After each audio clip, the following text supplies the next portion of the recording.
Hoy es lunes 21 de abril de 2025 y estas son las noticias.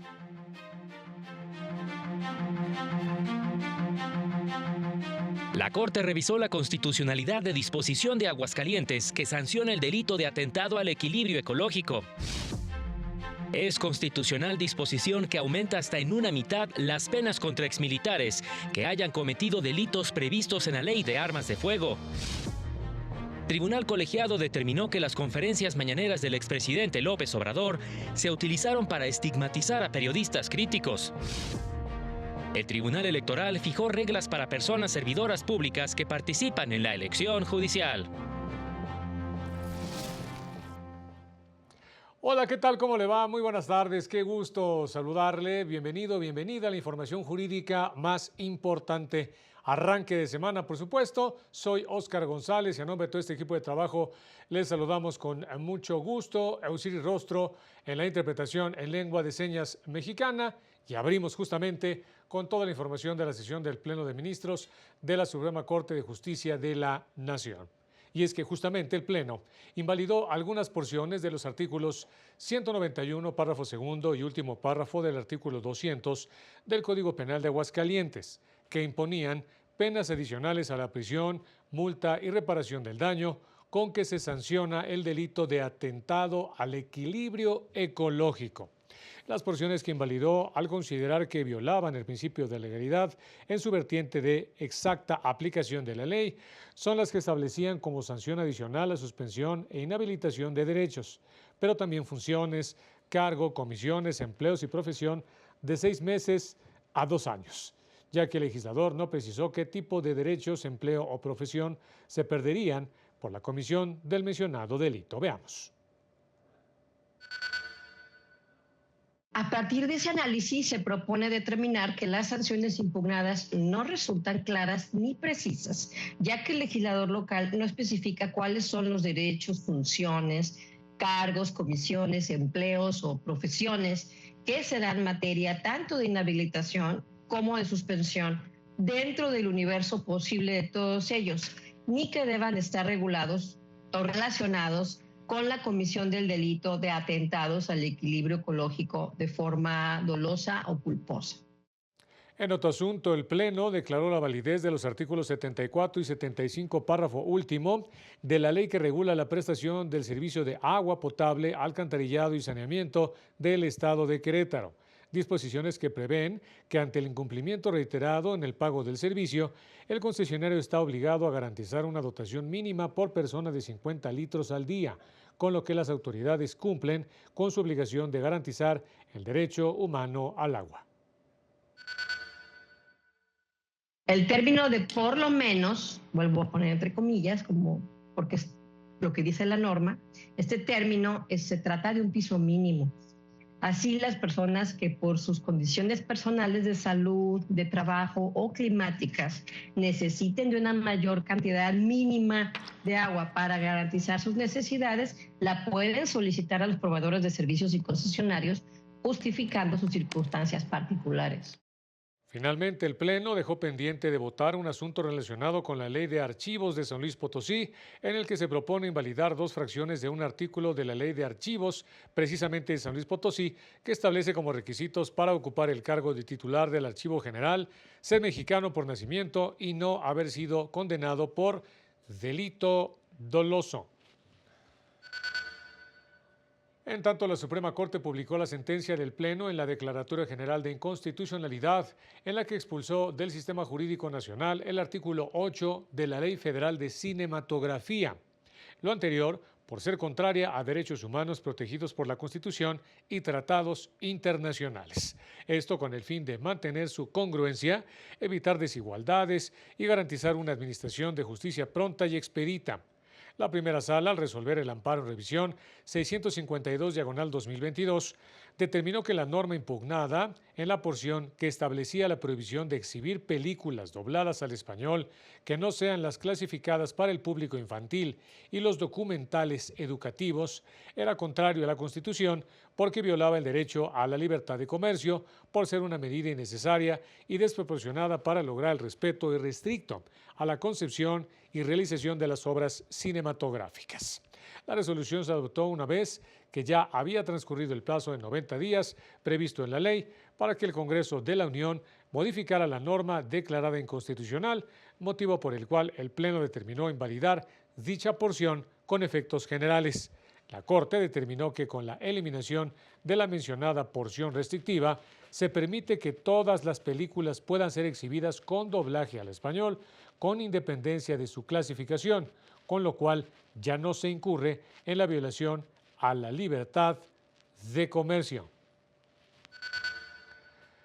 Y la Suprema Corte publicó el Acuerdo de Administración 3/2025, que reforma el Acuerdo General de Administración 1/2023, que modificó la estructura orgánica y diversas atribuciones de la Secretaría General y de la Coordinación General de Asesores de la Presidencia del Máximo Tribunal.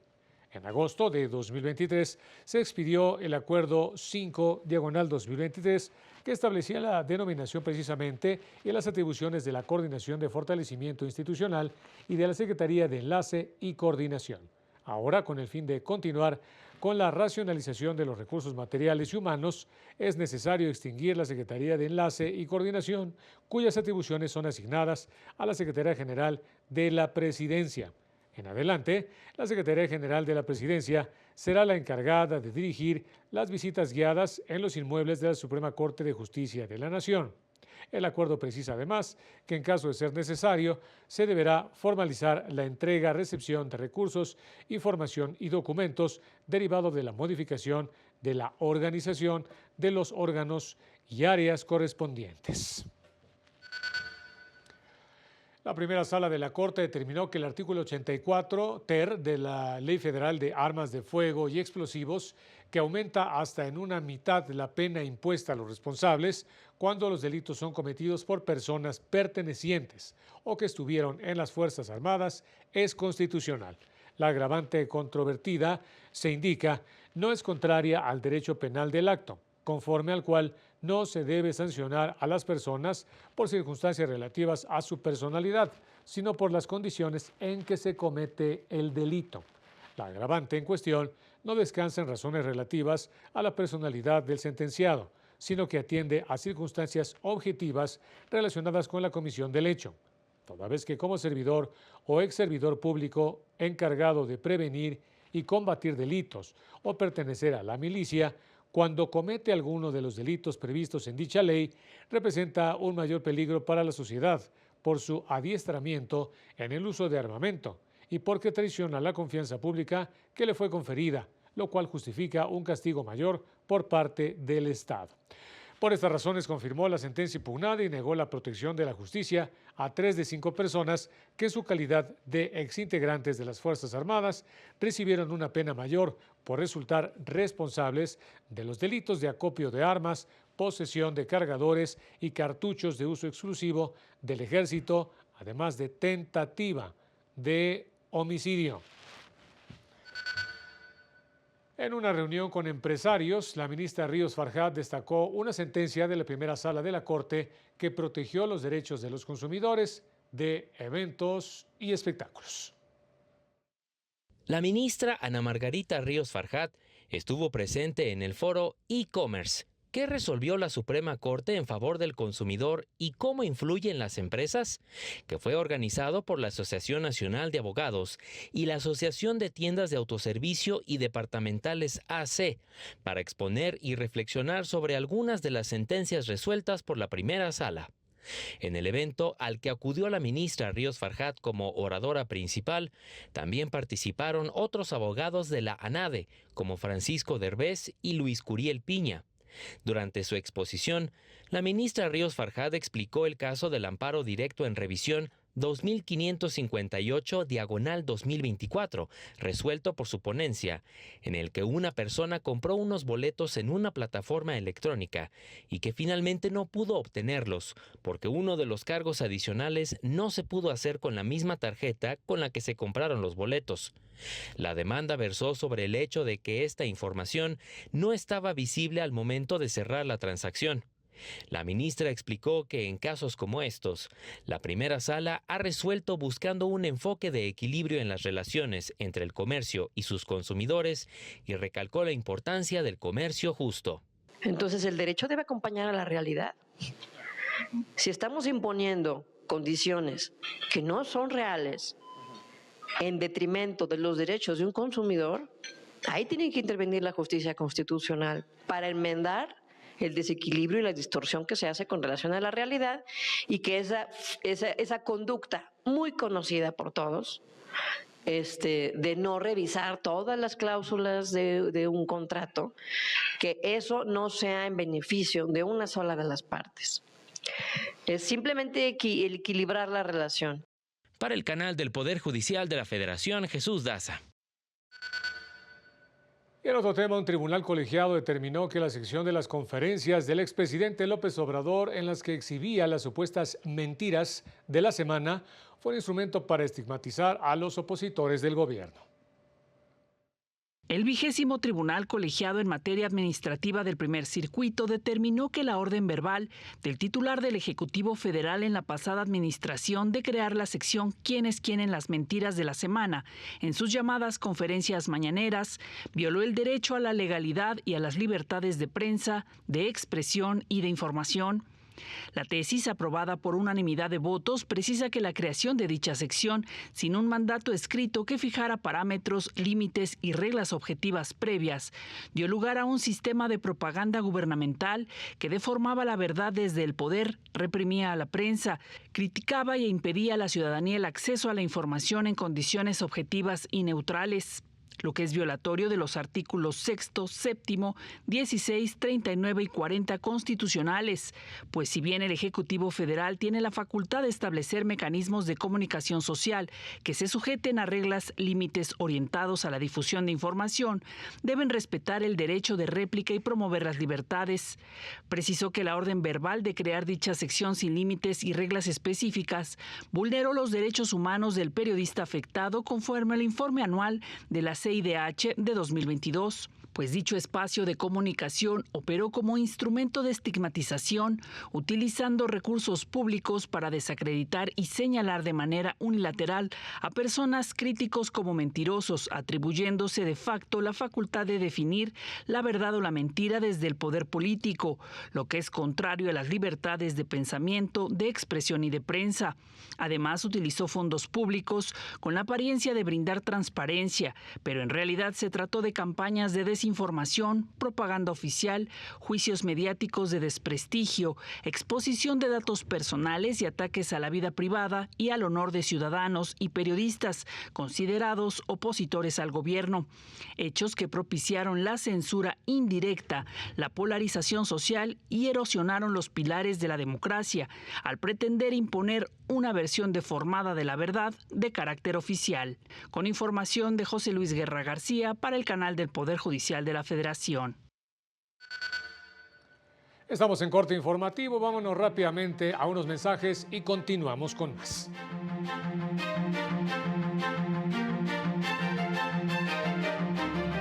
Al regresar, el INE, a través de diversos mecanismos, promueve la participación ciudadana en la próxima elección judicial.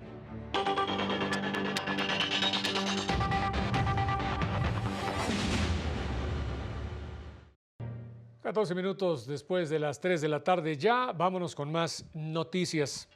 El Tribunal Electoral dio a conocer el proyecto del magistrado Felipe de la Mata Pizaña, con el que propone resolver el recurso de revisión del procedimiento especial sancionador interpuesto por la aspirante a ministra Loretta Ortiz Alf y otras personas por la presunta propaganda electoral conjunta de diversas candidaturas, al considerar que incurrió en uso indebido de redes sociales para la difusión de actos proselitistas, contratación o adquisición indebida de tiempos de radio, financiamiento privado para la realización de propaganda y propaganda electoral elaborada en material distinto al permitido. Lo anterior, derivado de la difusión de un evento realizado el pasado 30 de marzo dentro de las instalaciones del Sindicato Mexicano de Electricistas, que fue transmitido por la cuenta de X en la denunciada precisamente del mencionado sindicato, por lo que la Comisión de Quejas ordenó el retiro de dicho material toda vez que el evento no cumplió con las reglas de equidad para la realización de foros, según se indica. El proyecto propone desechar la demanda, ya que fue presentada de manera extemporánea, porque se interpuso fuera del plazo previsto en la ley de 48 horas, mismas que comenzaron a correr a partir de la notificación legal de la resolución impugnada. La decisión le fue notificada por estrados debido a que no se le pudo entregar en el domicilio que la candidata estableció para recibir este tipo de decisiones. Y el INE reveló diversos instrumentos para promover la participación ciudadana en la próxima elección judicial.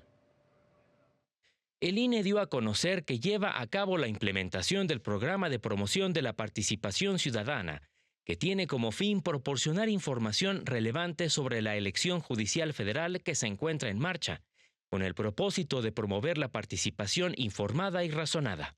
Dicho programa cuenta con 5 acciones estratégicas para fomentar la participación en dicha elección, en la que se renovará a la totalidad de integrantes de la Suprema Corte, a los integrantes del nuevo Tribunal de Disciplina Judicial, 2 magistraturas de la Sala Superior y la totalidad de magistraturas de las salas regionales del Tribunal Electoral, así como la mitad de magistraturas de circuito y juzgados de distrito. Estas acciones son herramientas cívicas digitales que incluye material informativo que se difunde a través de redes sociales, foros informativos estatales y distritales, espacios organizados por el INE en los que se da a conocer información útil para el ejercicio del voto libre e informado.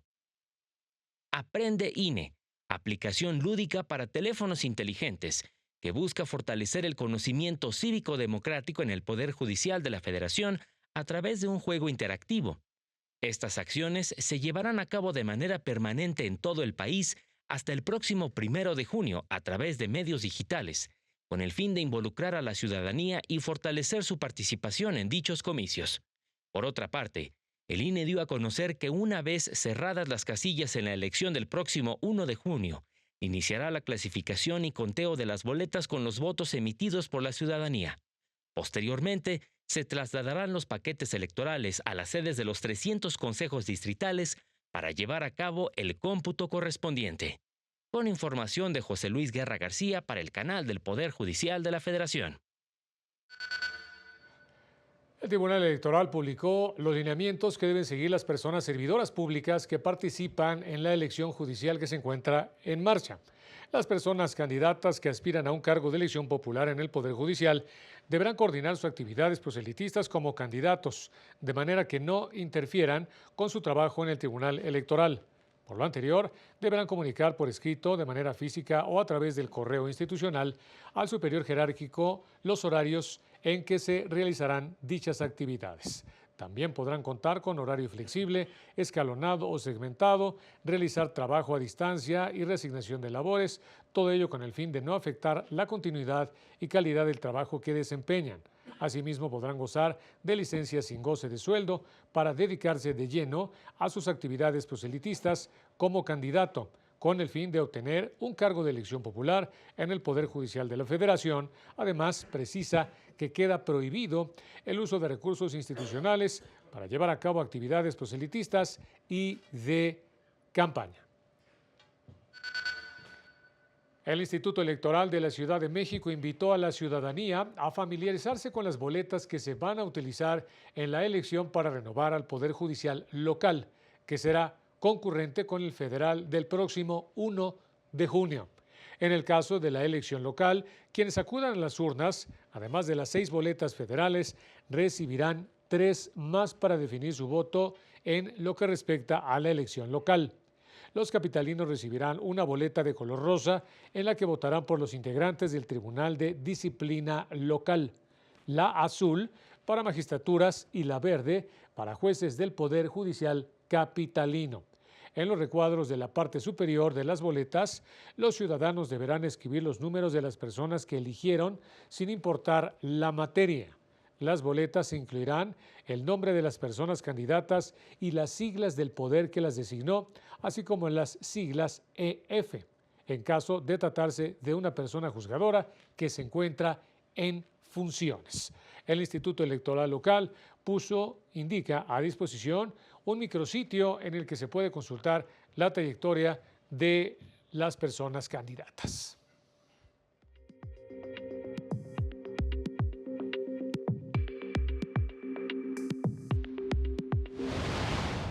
El Poder Judicial de San Luis Potosí y el Centro de Conciliación Laboral del Estado firmaron un convenio de coordinación para el intercambio de información referente a las constancias de conciliación en el trámite de procedimientos laborales para brindar mayor certeza jurídica.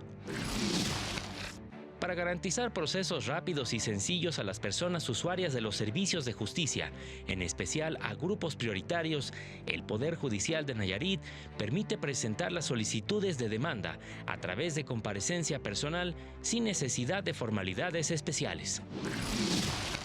En lo que va del año, el Laboratorio de Genética Molecular del Poder Judicial de Oaxaca ha procesado más de 200 muestras para análisis de perfil genético que han facilitado el reconocimiento paternal de manera eficiente y práctica. El Poder Judicial de Querétaro firmó un convenio de colaboración con la Comisión de Arbitraje Médico, con el objetivo de fortalecer la resolución de conflictos en el ámbito médico a través de los mecanismos alternativos, con soluciones rápidas y eficaces. Para el canal del Poder Judicial de la Federación, Jesús Daza. Y continuando con más información, el Séptimo Tribunal Laboral Federal de Asuntos Individuales, con residencia en Zapopan, Jalisco, ordenó al Seguro Social emitir un nuevo dictamen en el que le otorgue la pensión definitiva por invalidez a una trabajadora que al momento de tramitarla tenía una pérdida de visión del 85%. Al resolver el conflicto de seguridad social individual, el tribunal le dio la razón a la trabajadora al acreditarse que el Seguro Social violó su derecho a la pensión definitiva. En la resolución precisa que el nuevo dictamen debe abarcar de 2023 a la fecha y tomar como base el porcentaje de invalidez y las 322 semanas de cotización, así como el último salario que percibió. Además, la pensión tendrá que ser definitiva y no provisional por el carácter progresivo de la enfermedad que padece la mujer, que es pérdida de agudeza visual, que incluso fue diagnosticada con queratocono, una deformación de la córnea, por lo que es candidata a trasplante. El Seguro Social también deberá concederle las prestaciones en especie, asistencia médico-quirúrgica, farmacéutica y hospitalaria, asignaciones familiares y ayuda asistencial, así como los incrementos que correspondan a la pensión de invalidez y al pago de aguinaldos. El Seguro Social se negó a otorgar la pensión definitiva, argumentando que solo contaba con 188 semanas de cotización y no con las 250 semanas que establece la ley, cuando en realidad contaba ya incluso con una cantidad mayor. En el marco de las reformas estructurales que se realizan en el país, la Escuela Federal de Formación Judicial brindará capacitación y apoyo al personal jurisdiccional, esto con el fin de actualizar sus conocimientos en materias laboral y penal. Para ello ofrecerá cursos y programas de capacitación que les permitan actualizar sus conocimientos en las nuevas dinámicas de la justicia laboral y en lo relacionado con la ejecución precisamente de sentencias en materia penal. Adicionalmente, brindará capacitación para actualizar el conocimiento de las personas juzgadoras en el nuevo modelo de justicia civil y familiar. Continuaremos con nuestras jornadas de actualización y con nuestro curso que se dedica justamente a que todos los operadores jurídicos puedan contar con las herramientas de conocimiento del nuevo Código Nacional. Pero además, la Escuela Judicial durante el año realizará programas académicos que giren en torno a la nueva Ley General de Mecanismos Alternativos de Solución de Controversias. El Consejo de la Judicatura Federal puso a disposición del público interesado el nuevo buscador de sentencias que está especializado en el sistema de justicia penal acusatoria. Tiene como propósito transparentar y facilitar el acceso a la información con el fin de garantizar a su vez una justicia plena y efectiva. Este buscador permite consultar las sentencias que emiten los 42 centros de justicia penal federal en todo el país por periodo, características de las resoluciones, características de las partes, tratados internacionales, perspectiva de género, criterios de relevancia, palabra o frases. Cuenta con un manual de uso y datos abiertos con los que se pueden consultar las sentencias, las personas sentenciadas, el tipo de delito de las personas sentenciadas, características de las víctimas y también el tipo de delito que sufrieron, reparación del daño a las víctimas, diagrama de base de datos, además de un diccionario justamente de datos. Y en la noticia del mundo, a los 88 años falleció a las 7:35 horas de este lunes el Papa Francisco, quien dedicó toda su vida al servicio del Señor y de su iglesia. Así lo afirmó a través de un video el camarlengo del Papa, el cardenal irlandés estadounidense Kevin Farrell. Señaló que el Papa Francisco nos enseñó a vivir los valores del Evangelio con fidelidad, valentía y amor universal, especialmente a favor de los más pobres y los marginados.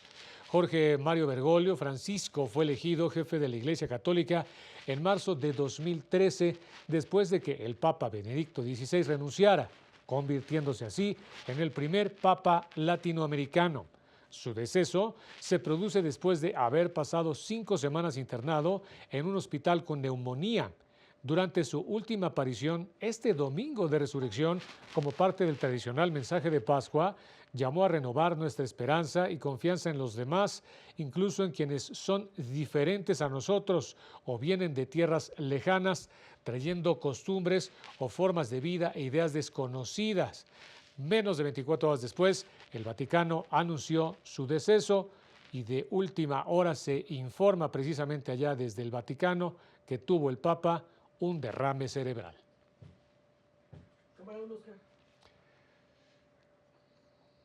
Y ya nos vamos, como siempre, muchas gracias por haber estado con nosotros. Manténgase pendiente de esta señal. Muy buenas tardes, soy Óscar González. Pásela muy bien. Nos vemos en la próxima.